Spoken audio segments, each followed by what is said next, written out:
तो नमस्कार दोस्तों आईपीएल 2025 से रिलेटेड एक बार फिर से 7 से 8 बड़ी अपडेट सामने आ रही हैं, जिसमें भाइयों एलएसजी, आरसीबी, सीएसके और पंजाब से रिलेटेड बड़ी अपडेट है। उसके अलावा दोस्तों प्लेयर रिटेंशन से रिलेटेड भी एक बड़ी अपडेट है। ऐसे में भाइयों ये वीडियो काफी इंटरेस्टिंग है, इस वीडियो को आप पूरा कंप्लीट देखते रहिए। चलिए without wasting any time video शुरू करते हैं। तो भैया सबसे पहले हम अपनी पहली बड़ी अपडेट की तरफ आगे बढ़ते हैं। तो वह भैया आईपीएल 2025 में प्लेयर रिटेंशन को लेकर। जी हाँ दोस्तों, आज से लगभग 1-2 हफ्ता पहले मैं आप लोग को ये बात बताई थी कि देखिए आईपीएल 2025 जो कि मेगा ऑक्शन होने वाला है, इसमें प्लेयर रिटेंशन को लेकर लगभग अगस्त के लास्ट वीक में पूरी क्लियरिफाई हो जाएगी। बीसीसीआई पूरी तरह से क्लियर कर देगा कि आखिरकार सभी फ्रेंचाइजी कम से कम कितने खिलाड़ियों को रिटेन कर सकती हैं, उसमें कितने ओवरसीज होंगे, कितने भारतीय होंगे, उसके अलावा कितने अनकैप्ड होंगे, कैप्ड होंगे, क्या कुछ रूल रेगुलेशन आएगा, पूरी तरह से अगस्त के लास्ट में आके क्लियर हो जाएगा। और ऐसे में दोस्तों अब बहुत सारी मीडिया रिपोर्ट्स ये दावा कर रही हैं कि अगस्त के लास्ट वीक तक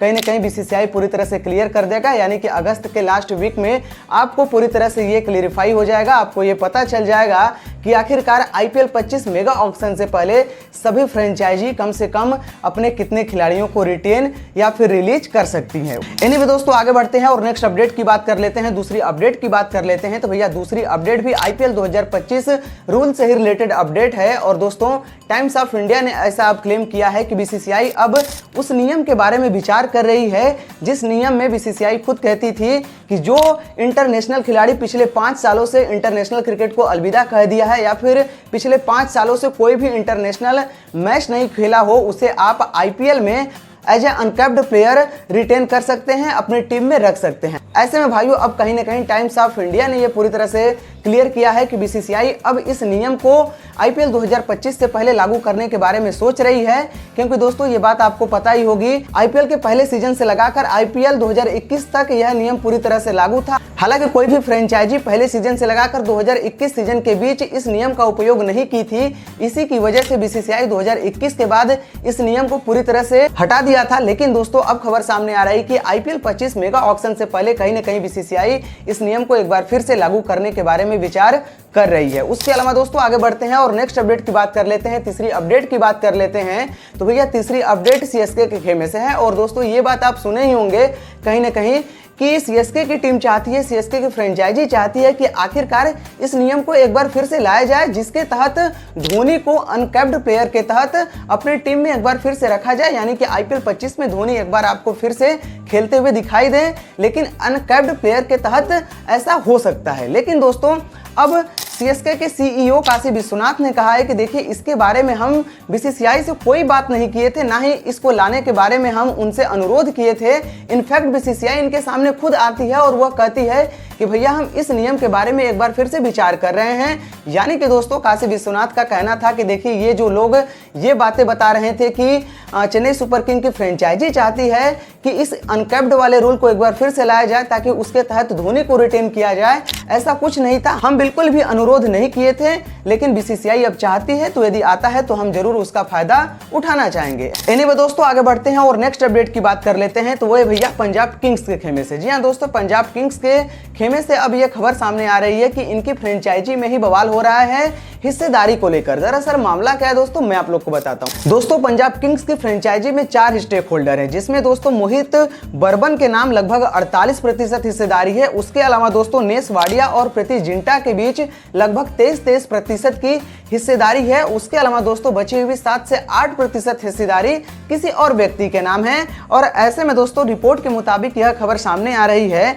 कि मोहित बर्नम 48% हिस्सेदारी में से किसी फॉरेन व्यक्ति को लगभग कुछ प्रतिशत हिस्सेदारी बेचना चाहते थे, जिसकी वजह से प्रीति जिंटा कोर्ट तक पहुंच गई। और उनका मानना था कि देखिए ऑलरेडी इस फ्रेंचाइजी में 4 हिस्सेदार हैं और ऐसे में वह चाहती थी कि 5वां हिस्सेदारी ना बने। और इसी को रोकने के लिए कहीं ना कहीं प्रीति जिंटा कोर्ट का दरवाजा खटखटाया है। लेकिन दोस्तों वहीं पे मोहित बर्बन की तरफ से यह बयान आया है कि नहीं, वो किसी भी प्रकार का किसी को भी हिस्सेदारी नहीं बेचना चाहते थे।